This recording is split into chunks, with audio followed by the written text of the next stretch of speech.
This is Olivia. Though she has yet to greet the outside world, she has already completed an amazing journey.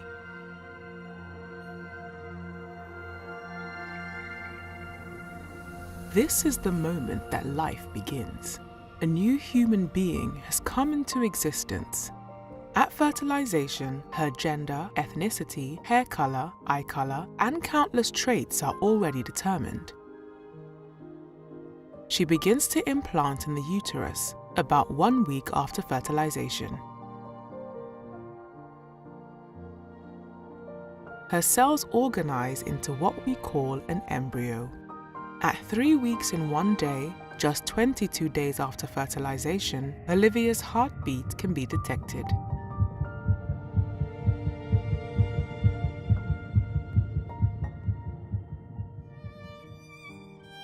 The buds of her arms and legs appear by 4 weeks. She begins to move between 5 and 6 weeks with both spontaneous and reflexive movements. At 6 weeks from fertilization, her brain activity can be recorded and bone formation begins. She can bring her hands together at 7.5 weeks, and separate fingers and toes emerge. She can also begin to hiccup.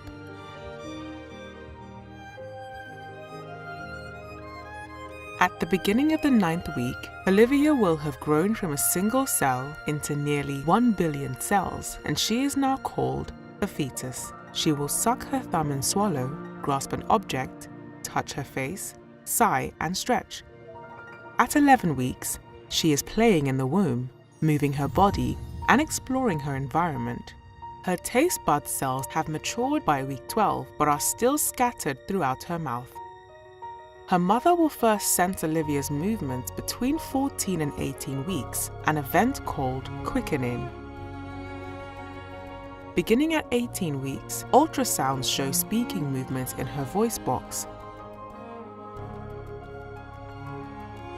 Around 20 weeks, with a lot of help, babies have survived outside the womb. At 27 weeks, her eyes are responding to light.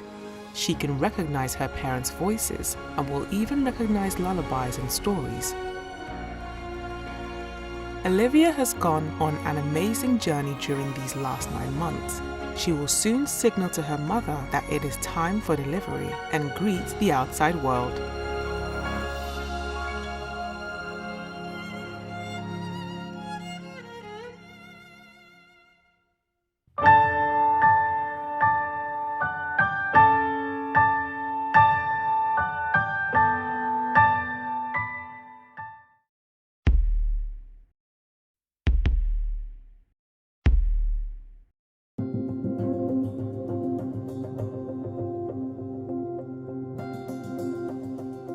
My name is Dr. Anthony Levatino. I'm a practicing obstetrician-gynecologist, and I performed over 1,200 abortions. Today I'm going to describe a first trimester medical abortion. This is a procedure in which the mother swallows pills in order to terminate her baby, and it is performed up to the 10th week of pregnancy. The procedure involves 2 steps. Step 1. At the abortion clinic or doctor's office, the woman takes pills which contain mifepristone, also called RU46. RU46 blocks the action of a hormone called progesterone. Progesterone is naturally produced in the mother's body to stabilize the lining of the uterus. When RU46 blocks progesterone, the lining of the mother's uterus breaks down, cutting off blood and nourishment to the baby, who then dies inside the mother's womb. It is important to note that even after it has been taken, it is possible to reverse the effects of RU46 and save the baby if progesterone is administered. The sooner, the better. Step 2. 24 to 48 hours after taking RU46, the woman takes misoprostol, also called Cytotec, that is administered either orally or vaginally. RU46 and misoprostol together cause severe cramping, contractions, and often heavy bleeding to force the dead baby out of the woman's uterus. The process can be very intense and painful, and the bleeding and contractions can last from a few hours to several days. While she could lose her baby anytime and anywhere during this process, The woman will often sit on a toilet as she prepares to expel the child, which she will then flush. She may even see her dead baby within the pregnancy sac. At 9 weeks, for example, the baby will be almost an inch long, and if she looks carefully, she might be able to count the fingers and toes. After she has disposed of her baby, the woman may have bleeding and spotting for several weeks. Bleeding lasts, on average, 9 to 16 days. 8% of women bleed more than 30 days, and 1% require hospitalization because of heavy bleeding. The failure rate increases as the pregnancy progresses. If failure occurs, she will usually be offered a surgical abortion.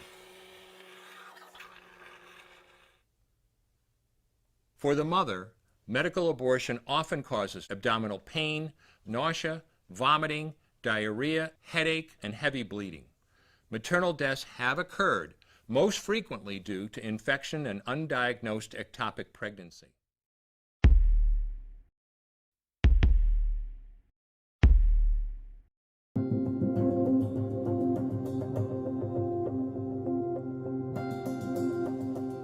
My name is Dr. Anthony Levatino. I'm a practicing obstetrician-gynecologist, and I've performed over 1,200 abortions. Today I'm going to describe a first trimester surgical abortion called suction D&C, dilatation and curettage. This is the most frequently performed abortion and is used typically from 5 to 13 weeks of pregnancy. After administering anesthesia, the abortionist uses a speculum like this. This is placed inside the vagina and opened using this screw on the side, allowing the abortionist to see the cervix, the entrance to the uterus. The cervix acts as a gate that stays closed for the duration of pregnancy, protecting the baby until it is ready for birth. The abortionist uses a series of metal rods called dilators, like these, which increase in thickness, and inserts them into the cervix to dilate it, gaining access to the inside of the uterus where the baby resides. The baby has a heartbeat, fingers, toes, arms, and legs, but its bones are still weak and fragile. The abortionist takes a suction catheter like this one. This is a 14 French suction catheter. It's clear plastic, about 9 inches long, and it has a hole through the center. It is inserted through the cervix into the uterus. The suction machine is then turned on with a force 10 to 20 times more powerful than your household vacuum cleaner. The baby is rapidly torn apart by the force of the suction and squeezed through this tubing down into the suction machine, followed by the placenta.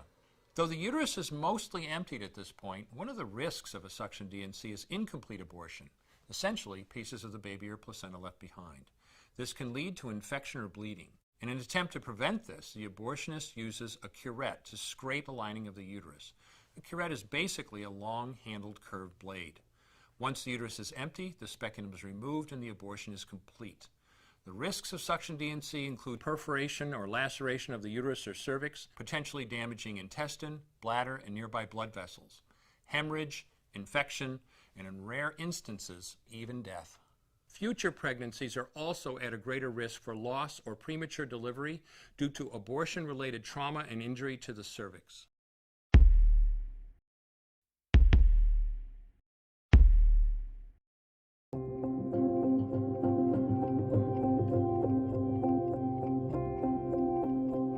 My name is Dr. Anthony Levatino. I'm a practicing obstetrician-gynecologist, and I've performed over 1,200 abortions. Today I'm going to describe a second trimester surgical abortion called dilatation and evacuation, or D&E.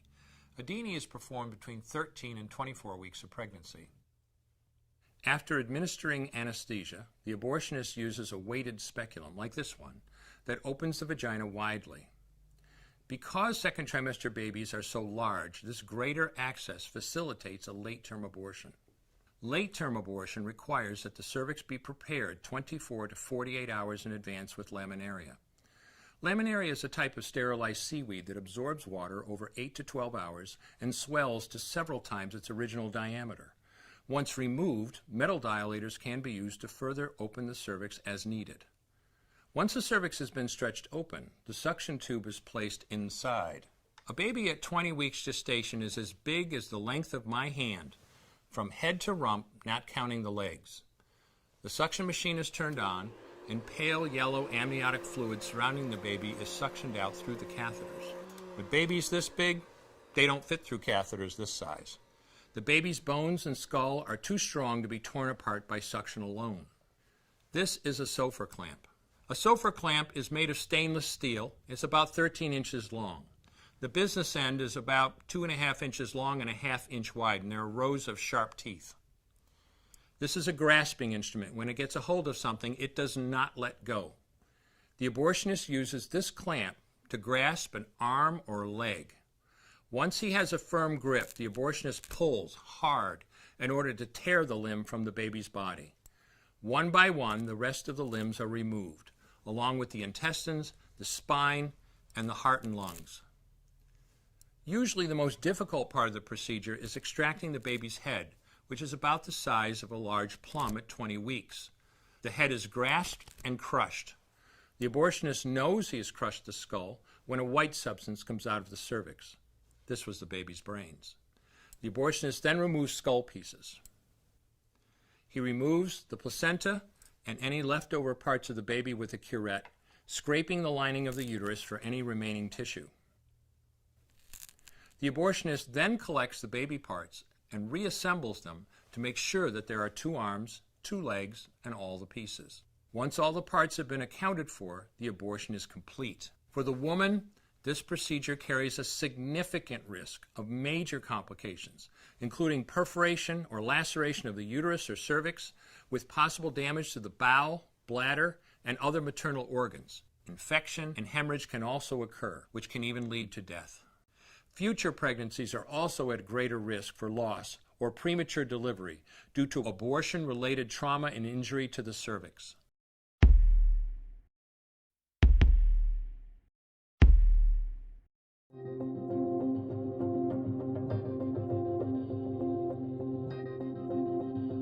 My name is Dr. Anthony Levatino.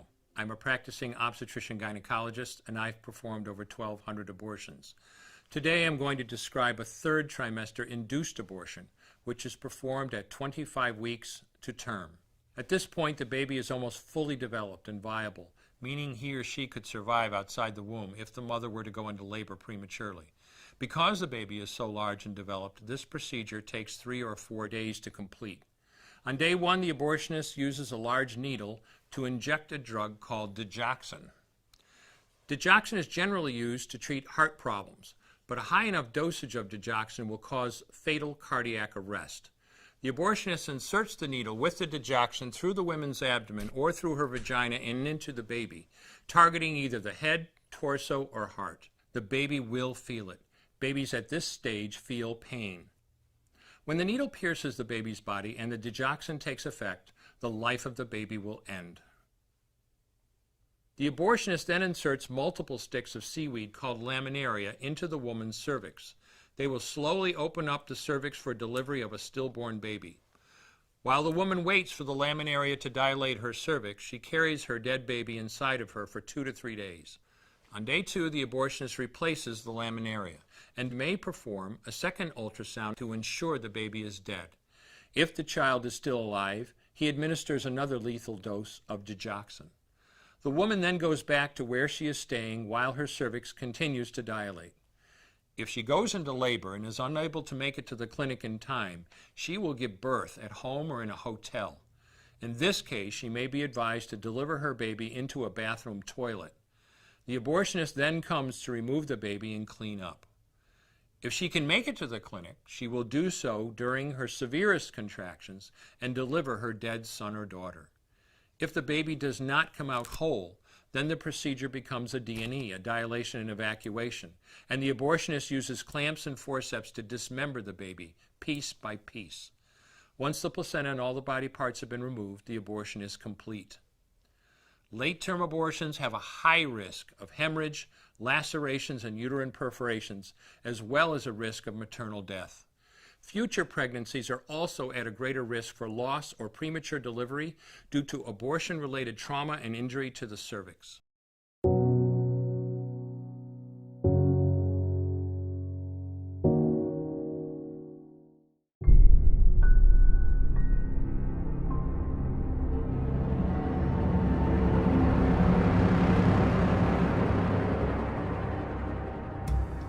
I just arrived at work as the hospital's lead sonographer and was looking at the patient's schedule for the day when my boss told me to go immediately to the OR. The surgeon was requesting ultrasound guidance. That was all the information I was given. I had no idea what I was walking into. I wheeled the ultrasound machine into the OR. The patient was already sedated on the operating table. Plugging in the machine, I waited for instructions from the doctor. He barked at me to place the ultrasound probe on the patient's pelvis so he wouldn't perforate her uterus. Still confused about the procedure, I did as he asked and realized the woman was pregnant. She was in her second trimester, so I easily determined the gender of her baby, a little girl. Stunned, I watched the doctor thrust a catheter into the amniotic sac. The fetus dodged the catheter and tried to hide in the top of her mother's uterus to get away. In horror, I watched as he inserted a forceps clamp and grabbed her tiny leg. She writhed around in pain, trying to break free, but there was nowhere for her to go. Then the doctor pulled hard until her leg ripped away from her body. She recoiled and violently twisted around in pain and curled herself into a tight ball. But it was no use. The clamp grabbed her arm and she struggled to pull away. Her movements weakened now because she was dying. He pulled her arm off of her body.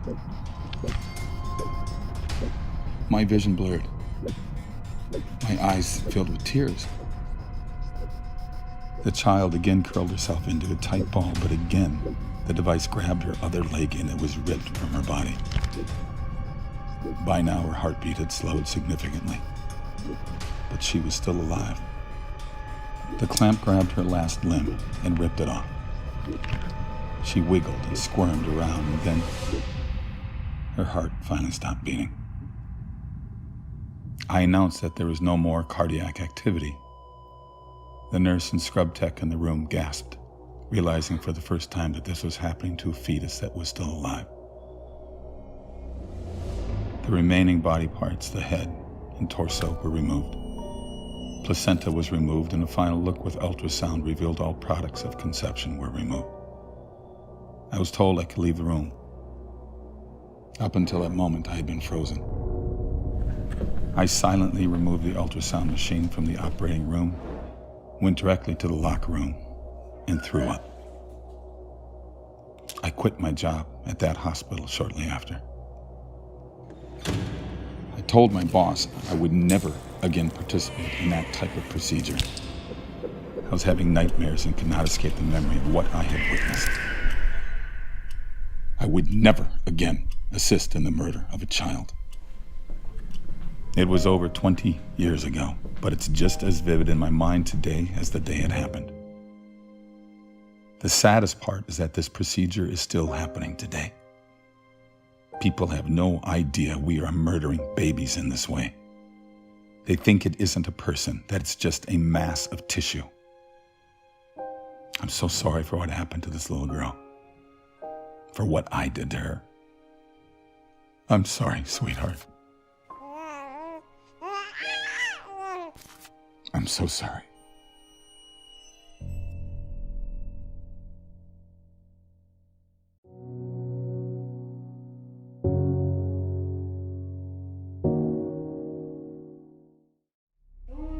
Child sacrifice. Barbaric. Evil. Ancient. Modern. There's nothing new under the sun.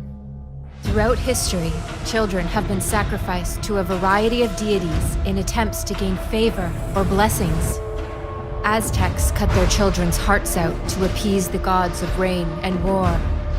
Incas sacrificed their children to the sun god so their crops would flourish. Canaanites sacrificed their infants to Moloch for prosperity. Drums were played loudly to drown out the baby's screams.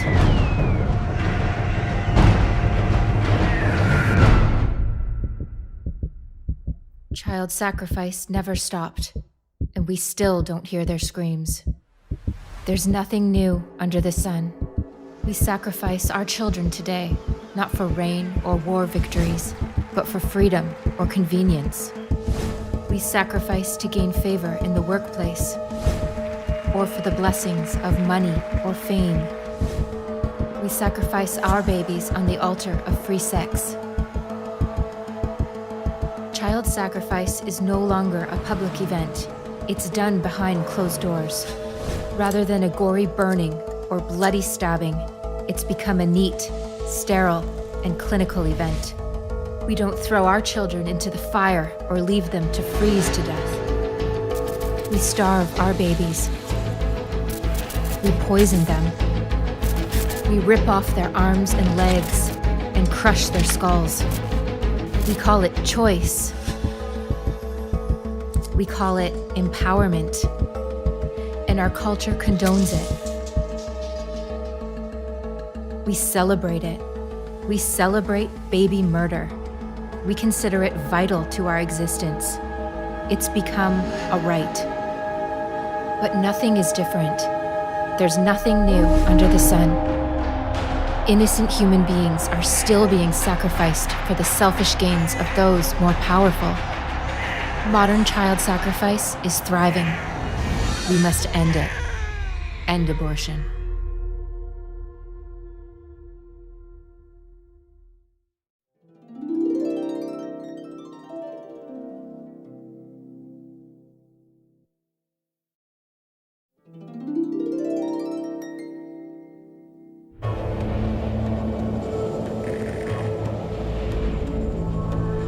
מכל מלכי יהודה היה זה מנשה שהשריש באופן העמוק ביותר את הפולחנים הזרים בממלכת יהודה. באכזריות רבה השליט מנשה בירושלים את פולחן הבעל והאשרה הכנעניים, את צבא השמיים האשורי ומגוון רחב של אלים נוספים. ויעש הרע בעיני אדוני כתועבות הגויים אשר הוריש אדוני מפני בני ישראל. ויקם מזבחות לבעל ויעש אשרה כאשר עשה אחאב מלך ישראל. וישתחו לכל צבא השמיים, ויעבוד אותם. נגע האלילות התפשט במהירות רבה ברחבי ממלכת יהודה, וחדר אל בתים רבים בירושלים. עדויות לכך, בדמות אלות פריון, פסלוני סוסים וחפצי פולחן נוספים, נתגלו בחפירות ארכיאולוגיות שנערכו בעיר דוד וירושלים הקדומה. אבל הפולחן האכזרי והנורא שבכולם היה ללא ספק זה שהגיע מעמון, פולחן המולך.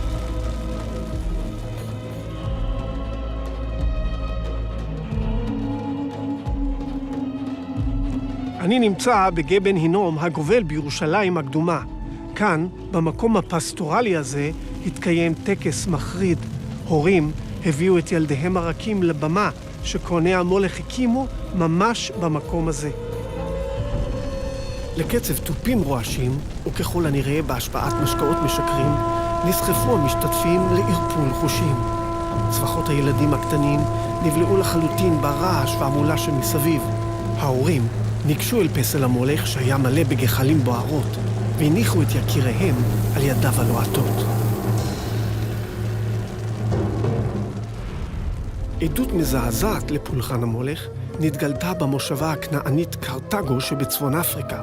שם גילו הארכיאולוגים אלפי קערות חרס מהתקופה, ובהן עצמות ילדים חרוכות. התורה אסרה על פולחן המולך באיסור חמור ומכנה אותו תועבה. קורבן אדם שהיה נהוג בין עמי כנען עומד בניגוד מוחלט לערך קדושת החיים בתורה. לא לחינם מסתיים סיפור עקדת יצחק בספר בראשית עם הציווי המהדהד לדורות, אל תשלח ידך אל הנער. גבן הינום בו נערך הטקס המחריד היה לסמל השפל הרוחני והמוסרי שאליו שקע העם. בסוף ימי הבית הראשון יורד ירמיהו הנביא אל התופת בגבן הינום ומגנה בחריפות את הפולחן הנורא. ובנו את במות הבעל לשרוף את בניהם באש, עולות לבעל, אשר לא ציוויתי ולא דיברתי ולא עלתה על ליבי. במצוות אלוהים מנפץ ירמיהו כד חרץ לאלפי רסיסים על סלי הוואדי. נבואת הזעם של ירמיהו מהדהדת על קירות הגיא. גורלה של ירושלים נחרץ. כה אמר אדוני צבאות, ככה אשבור את העם הזה ואת העיר הזאת, כאשר ישבור את כלי היוצר, אשר לא יוכל להירפא עוד.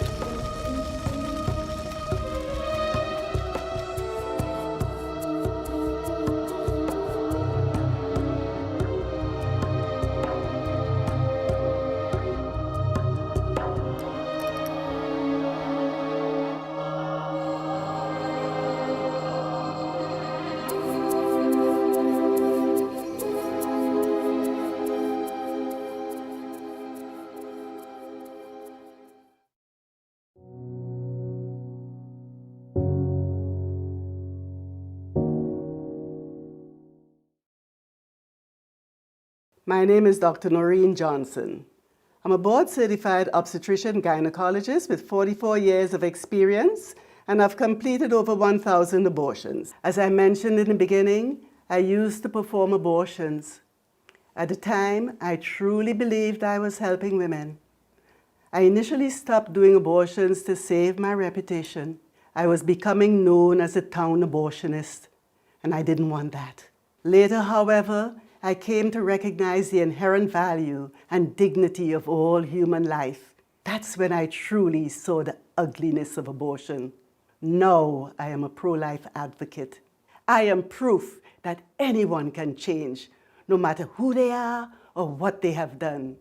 I invite you to join me and make a decision to protect the preborn. Thank you.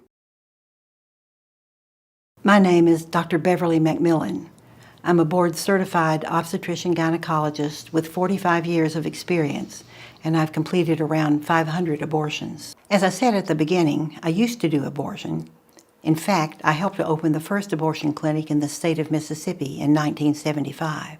At that time, I thought abortion was what women needed, and I was totally oblivious to the life of the child. But one day, I looked at the remains of a 12-week-old baby boy that I had just aborted, and I thought to myself, what is the difference between this little boy and my own 4-year-old son? I came to recognize that abortion doesn't just end a pregnancy, it kills an innocent human being. Now I am a pro-life advocate. I am proof that anyone can change, no matter who they are or what they have done. I invite you to join me and make a decision to protect the preborn. My name is Dr. Kathy Altman. I'm a board-certified obstetrician gynecologist with almost 33 years of experience, and I've completed over 500 abortions. As I mentioned at the beginning, I used to perform abortions. At the time, I truly believed I was helping women. After the birth of my daughter, however, I realized that abortion doesn't just end a pregnancy, it kills an innocent human being. Such terms as zygote, embryo, or fetus are simply terms that refer to age, like infant, toddler, and adult, and do nothing to diminish the humanity of the child. As I cared for women in my OBGYN practice, I also learned how abortion harms women. I stopped doing abortions because I could no longer kill babies just because they were unwanted. I am now a pro-life advocate. I am proof that anyone can change, no matter who they are or what they've done. I invite you to join me and make a decision to protect the preborn. Thank you for watching.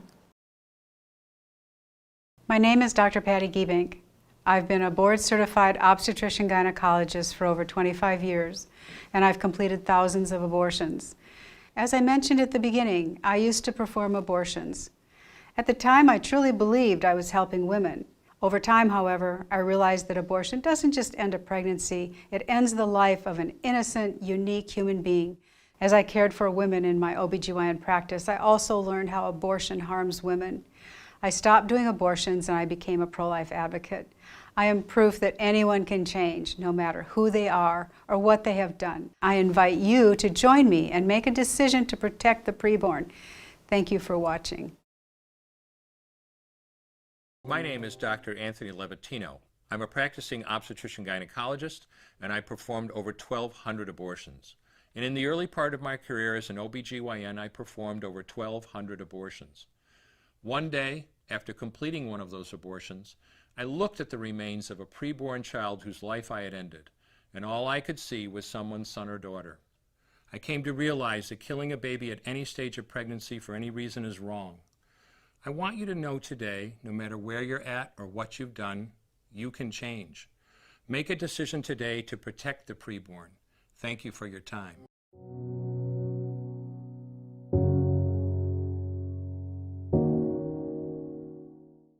We welcome our distinguished witnesses today. Do you and each of you swear that the testimony that you are about to give shall be the truth, the whole truth, and nothing but the truth, so help you God? And I'll now begin by introducing today's witnesses. The first witness is Dr. Anthony Levatino. Dr. Levatino is a board-certified obstetrician gynecologist.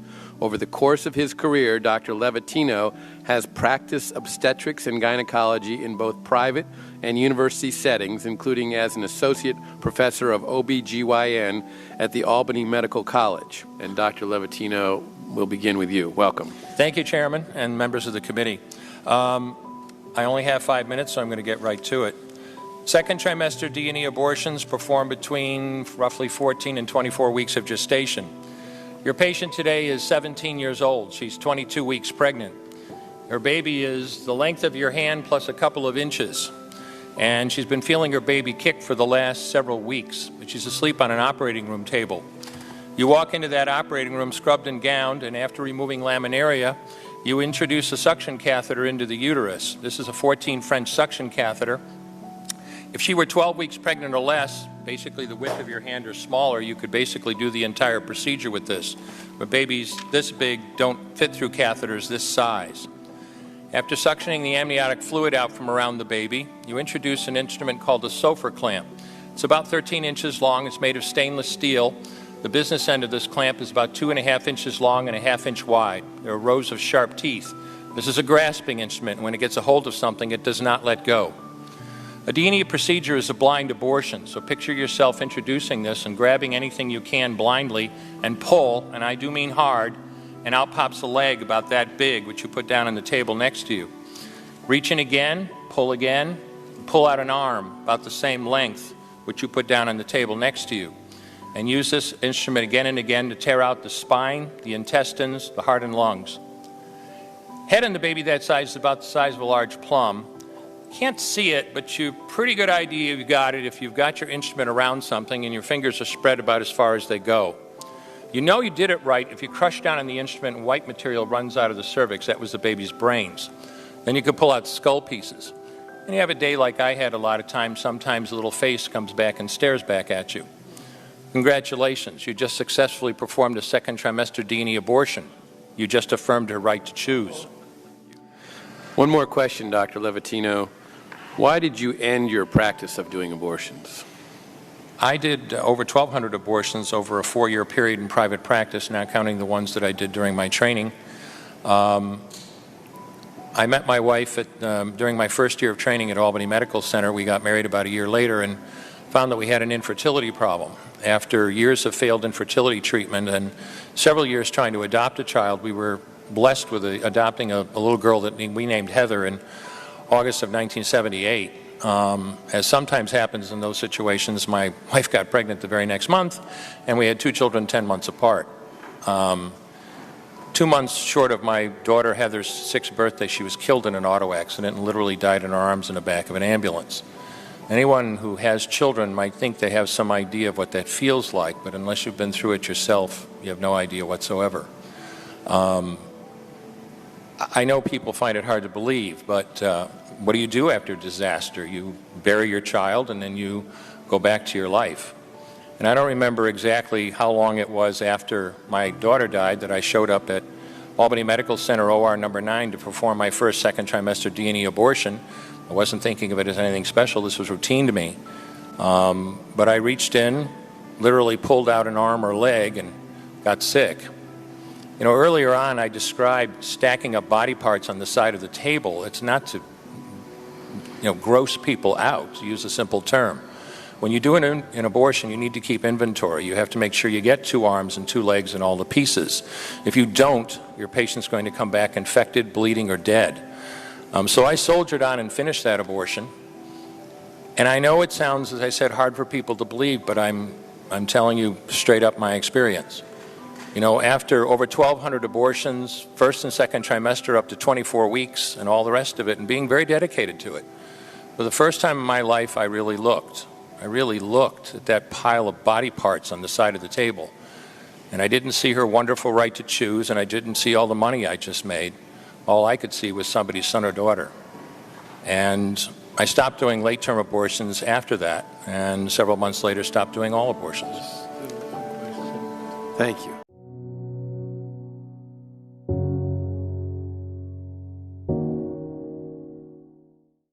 Yes. Sorry. Good morning. My name is Gianna Jessen, and I would like to thank you so much for the opportunity to testify here today.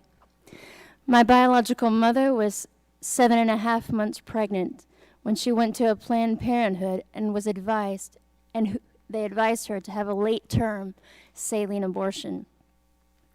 This method of abortion burns the baby inside and out, blinding and suffocating the child, who is then born dead, usually within 24 hours, and there should be a photo there. Yes, this is what I survived. Instead of dying, after 18 hours of being burned in my mother's womb, I was delivered alive in an abortion clinic in Los Angeles on April the 6th, 1977.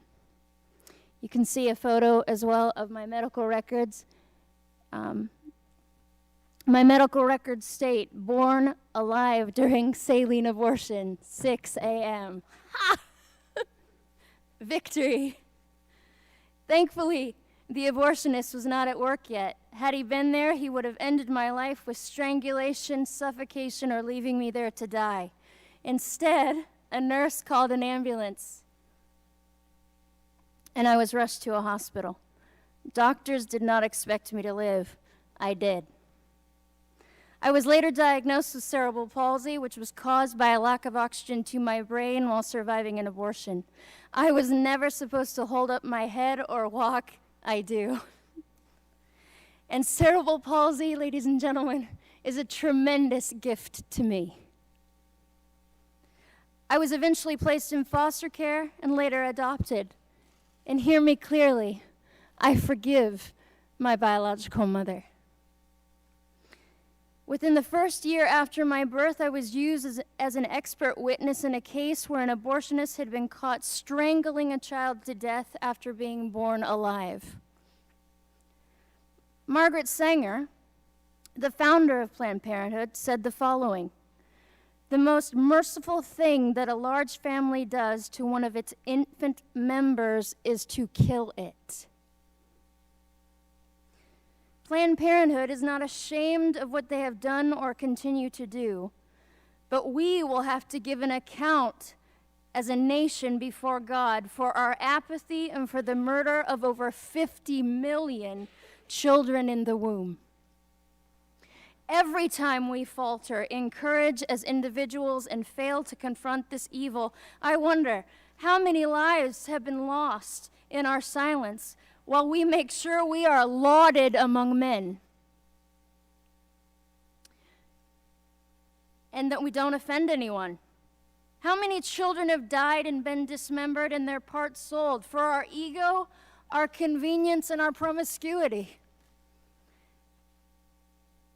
How many Lamborghinis were purchased with the blood of innocent children? The blood that cries to the Lord from the ground, like that of the blood of Abel. Not one of them, ladies and gentlemen, is forgotten by him. I would ask Planned Parenthood the following questions 38 years later. I would ask them these questions. If abortion is about women's rights, then what were mine? You continuously use the argument, if the baby is disabled, we need to terminate the pregnancy, as if you can determine the quality of someone's life. Is my life less valuable due to my cerebral palsy? You have failed in your arrogance and greed to see one thing.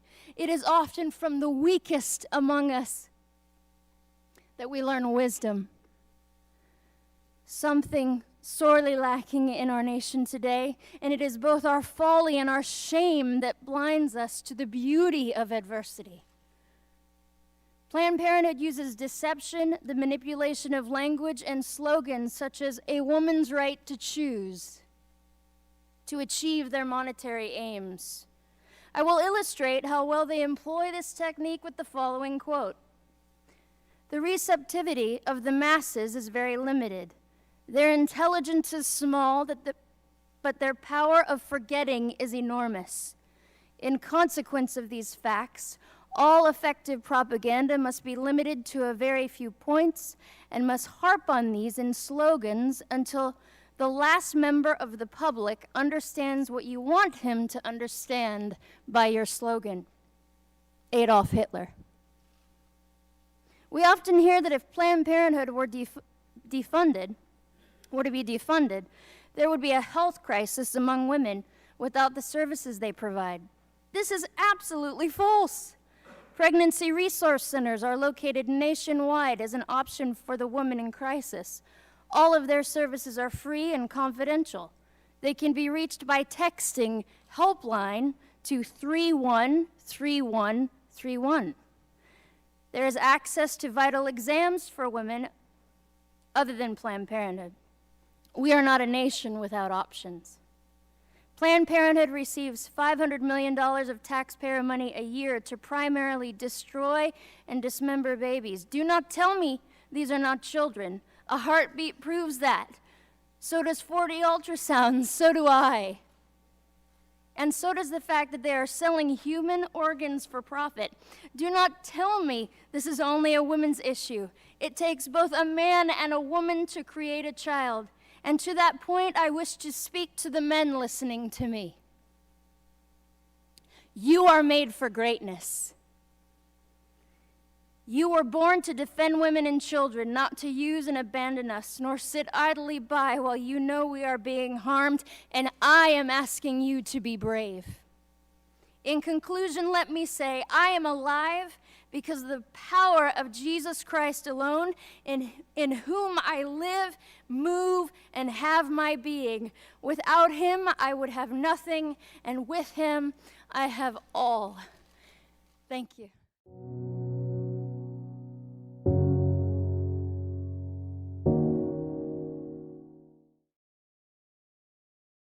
There's not enough tissue in my office to handle the tears of the women when they realize that they may have killed the only baby that they will have. The regret, the remorse is significant. I may be the only person that they have ever told that they had an abortion. Their husbands are not even aware of their past. But is there a dark side to this enigmatic people? Many archaeologists and historians believe they also sacrificed their own children in horrifying religious rituals. We have this massive, very dramatic rite taking place in the dark, involving the cutting of the throat and bloodletting, accompanied by musicians. The Phoenicians had a sacrificer, someone who was especially adept with the knife and could slit the throats very effectively. A blood sacrifice on the altar, accompanied by the actual cremation on a funeral pyre. Did these blood-curdling rituals actually take place? Hi, my name is Abby Johnson. I used to be the director of this clinic.